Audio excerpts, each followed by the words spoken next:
প্রবাস জীবনের হাড় ভাঙা পরিশ্রমের গ্লানি দূর করতে প্রবাসী বান্ধব বাংলাদেশি মালিকানা স্বাস্থ্যসেবা প্রতিষ্ঠান সান সিটি পলিক্লিনিক রিয়াদ সিটিতে আয়োজন করা হয় ফুটবল প্রীতি ম্যাচ। অ্যাসিস্ট ফুটবল একাডেমি মাঠে অনুষ্ঠিত খেলায় অংশগ্রহণ করে রিয়াদের প্রবাস বাংলা ফুটবল ক্লাব বনাম উনাইজা ফুটবল একাডেমি। 2-1 গোলে ব্যবধানে জয়লাভ করে প্রবাস Bangla football club. Man of the match নির্বাচিত হন প্রবাস বাংলা ফুটবল ক্লাবের গোলরক্ষক ফকির আল আমিন। এফসির আরমান ও রানা একটি করে গোল করে দলকে জয় এনে দেয়। খেলায় সাংস্কৃতিক ব্যক্তিত্ব সানাউল্লাহ পন্তাজের উপস্থাপনায় সভাপতিত্ব করেন sun city পলিক্লিনিকের managing director Abdullah Al Mamun. প্রধান অতিথি ছিলেন ভাইস চেয়ারম্যান ফজলে রাব্বি।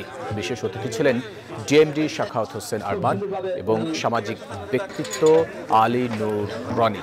শেষে আমন্ত্রিত অতিথিরা উইনার ও রানার আপ দলের মাঝে মেডেল ও ট্রফি তুলে দেন।